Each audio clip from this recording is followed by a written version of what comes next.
షర్మిల గారు కాంగ్రెస్ పార్టీ అధ్యక్ష పదవి చేపట్టగానే 3 పార్టీల మీద దాడి చేయడం మాటలతో మనం చూసాం. అండ్ రీసెంట్గా షర్మిల గారి పైన కూడా జగన్మోహన్ రెడ్డి గారు వైసీపీ ఎవరైతే ఉన్నారో క్యాడర్ని మాట్లాడమని సందేశాలు పంపించినట్లు కూడా ఒక వార్త అయితే వెలుగులోకి వచ్చింది. సో దాని గురించి షర్మిల విషయంలో ఒక కొత్త వార్త ఏమొస్తుందంటే జగన్ గ్రీన్ సిగ్నల్ ఇచ్చారు. షర్మిల అందు చూడండి, షర్మిలని వెంటాడండి, వదలపెట్టకండి అని నాయకులకు చెప్పాడు అని ఒక వార్త వస్తుంది. అది నిజమా కాదో మనకు తెలియదు. కాకపోతే ఏంటంటే మనం కానీ గమనిస్తూ ఉంటే వీళ్ళిద్దరి కాన్ఫ్లిక్ట్ పెరుగుతుంది రోజు రోజుకి. షర్మిల డే 1లోనే అంటే ఆమె పిసిసి అధ్యక్షురాలుగా ఛార్జ్ తీసుకున్న వెంటనే ఆమె జగన్ మీదనే తన విమర్శనాస్త్రాలని ఎక్కువపెట్టింది. అప్పటి నుంచి పోగసంతో ఆమె జగన్ మీద సీరియస్గానే చేస్తున్నట్టు కనబడుతుంది. అది ఏ స్థాయికి వెళ్ళిందంటే మా కుటుంబాన్ని చీల్చింది జగనే అనే స్థాయికి వెళ్ళింది. జగన్ ఎందుకు చీల్చాడు కుటుంబాన్ని, చీల్చడం అంటే ఏంటి, అవన్నీ ఆమె ఏం చెప్పలేదు.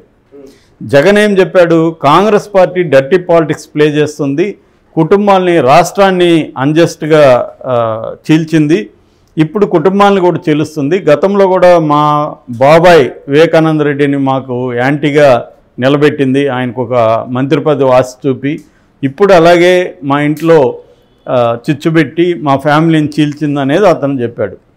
మేబీ అతను చెప్పిన దాంట్లో కూడా రాంగ్ ఉండొచ్చు. కాంగ్రెస్ పార్టీ వీళ్ళ కుటుంబాన్ని చీల్చాలని కాంగ్రెస్ ఎందుకు అనుకుంటుంది?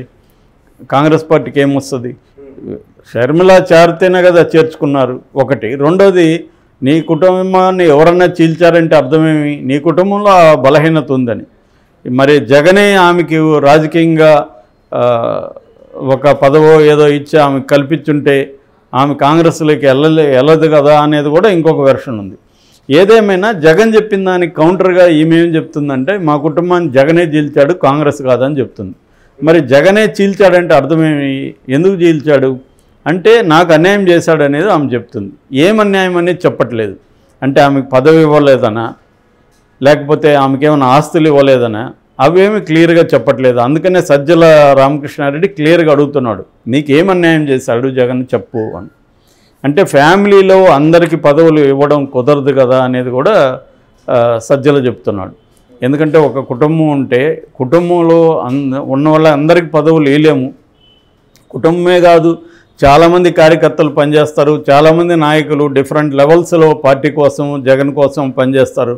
వాళ్ళందరికీ పదవులు ఇవ్వడం అనేది కష్టం. కాబట్టి ఇక్కడ ఏంటంటే ఆ పదవులు రాని వాళ్ళందరూ నీలాగా తిరుగుబాటు చేస్తే ఎలా ఉంటుంది అనేది సజ్జల ప్రశ్నించాడు. ఏదేమైనా ఈ అమ్మాయి క్లియర్గా చెప్పాల్సి వస్తుంది. అది కూడా ఒక రకమైన హేట్రెడ్ పెరిగినట్టు కనబడుతుంది. మెల్లమెల్లగా బిగినింగ్లో వైసీపీ నాయకులు షర్మిల మీద ఎక్కువ మాట్లాడలేదు. ప్రధానంగా మాట్లాడింది సజ్జల, సుబ్బారెడ్డి ఇలాంటి వాళ్ళు. తర్వాత మెల్లగా పేర్ని నాని లాంటి వాళ్ళు రంగంలోకి వచ్చారు. వాళ్ళు కూడా కొంత మర్యాదగానే సంబోధిస్తూ షర్మిల జగన్ చెల్లెలుగా, వైఎస్ రాజశేఖర రెడ్డి కూతురుగా మాకు గౌరవం ఉంది అలాగే మాట్లాడుతూ కొంచెం మర్యాదగానే మాట్లాడడం మొదలుపెట్టారు. కాకపోతే ఈ అమ్మాయి డోసులు ఎక్కువ పెంచింది. మొదట్లో అయితే జగన్ రెడ్డి అని సంబోధించింది. దాంతో ఆయన సుబ్బారెడ్డి వాళ్ళ చిన్నాన్న కొంత మాట్లాడాడు, ఏందమ్మా ఇలా మాట్లాడుతున్నావు అంటే. ఆ తర్వాత సెటైర్గా అన్నగారు మొదలుపెట్టింది. సో మొత్తంగా ఆమె ఇప్పుడు బీజేపీ రాష్ట్రానికి అన్యాయం చేసిందని చెప్తుంది. మరి బీజేపీ చేసినప్పుడు కాంగ్రెస్ ఎందుకు విడదీసింది? కాంగ్రెస్ కదా. కాంగ్రెస్ మరి ఆ చట్టంలో ఎందుకు ప్రత్యేక హోదా పెట్టలేదు? కాంగ్రెస్ ఏం చేసింది రాష్ట్రానికి అనే ప్రశ్నలకు ఆమె దగ్గర సమాధానం లేదు. అట్లాగే గతంలో ఆమె కాంగ్రెస్ మీద విమర్శించింది, రాజశేఖర రెడ్డిని ఒక దొంగగా ఎఫ్ఐఆర్లో పెట్టిన పార్టీ కాంగ్రెస్ది అని చెప్పింది. అట్లాంటప్పుడు మళ్ళీ ఇప్పుడు సడన్గా కాంగ్రెస్ మంచిదేలా అయింది? రెండోది, ఈ రాష్ట్రానికి కాంగ్రెస్ పార్టీ ఏం చేయబోతుందో ఆమె చెప్పట్లేదు. అది చెప్పకుండా ఎంతసేపటికి ఆమె ఏం తీసుకొస్తుందంటే రాజశేఖర రెడ్డి రియల్ వారసురాలు నేనే, జగన్ కాదు, రాజశేఖర రెడ్డి పథకాలు ఏవి కూడా జగన్ అమలు చేయట్లేదన్న దీంతో మాట్లాడుతుంది. అంటే ఆమె చాలా సివియర్గా జగన్ మీద ఫోకస్ చేస్తున్నట్టుగా కనబడుతుంది. ఇంకెవరి మీద ఫోకస్ చేయట్లే. నామకే వాస్తే చంద్రబాబు పేరు చెప్తుంది తప్ప చంద్రబాబు మీద కానీ పవన్ కళ్యాణ్ వీళ్ళిద్దరు కూడా బీజేపీతో కుమ్మక్కయ్యారని ఒక పక్క చెప్తుంది. బీజేపీ అంటే ఆమె మళ్ళీ దాని డెఫినేషన్ కూడా ఇచ్చిన అంటే బాబు జే అంటే బి అంటే బాబు, జే అంటే జగన్, పి అంటే పవన్ అని చెప్తుంది. కానీ ఆ బి అండ్ పిని పక్కన పెట్టి జే మీదనే ఫోకస్ చేస్తుంది మొత్తంగా. పవన్ కళ్యాణ్ ఇప్పుడు విశాఖకు రాలేదు, ఎవరిది తప్పు? బీజేపీది. పోలవరం రాలేదు, రైల్వే జోన్ రాలేదు, రాజధాని లేదు, ఇవన్నీ బీజేపీనే కదా. మరి ఆ బీజేపీని ఎందుకు తెలుగుదేశం కానీ పవన్ కళ్యాణ్ కానీ బీజేపీని ఎందుకు అడగట్లేదు అన్నది ప్రశ్నించాలి కదా వీళ్ళని కూడా. అవేమి అడగట్లేదు.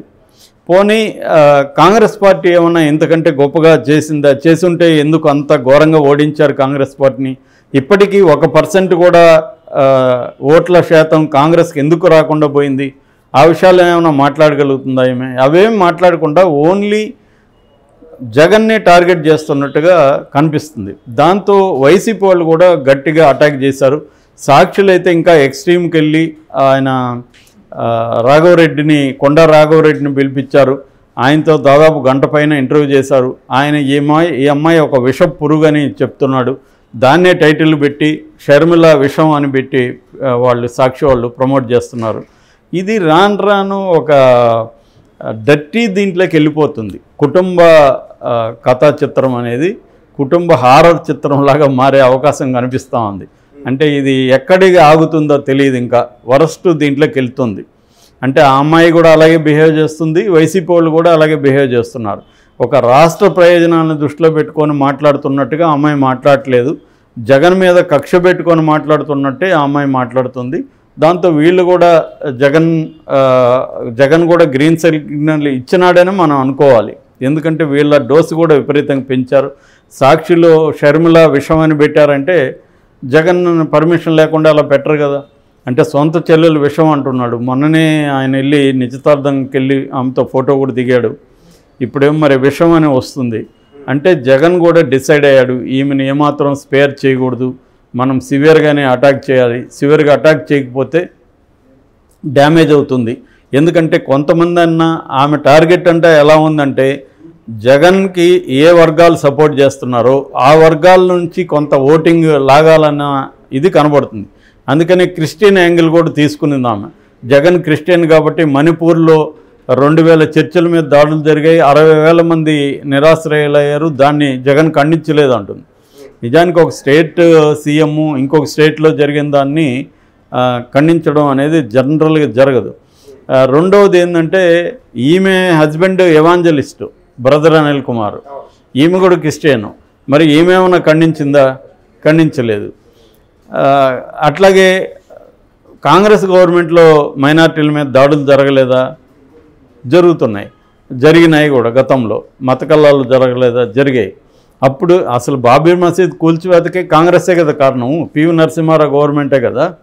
కాబట్టి ఏంటంటే ఈమె ఎవరు ఇప్పటి వరకు జగన్ మీద ఈ విమర్శలు ఎవరు చేయలేదు. ఎందుకంటే ఆయన ఒక్కడే ఖండించలేదు కాదు, ఈవెన్ చంద్రబాబు ఖండించలే మణిపూర్ది, పవన్ కళ్యాణ్ ఖండించలేదు, ఎవరు ఖండించలేదు. అట్లా ఖండించని పరిస్థితుల్లో జగన్ ఒకడే ఖండించలేదని కూడా మాట్లాడుతుంది. అంటే ఏంటంటే దళిత క్రిస్టియన్ల ఓట్లని జగన్ నుంచి మళ్ళించడం అనేది టార్గెట్గా కనిపిస్తుంది.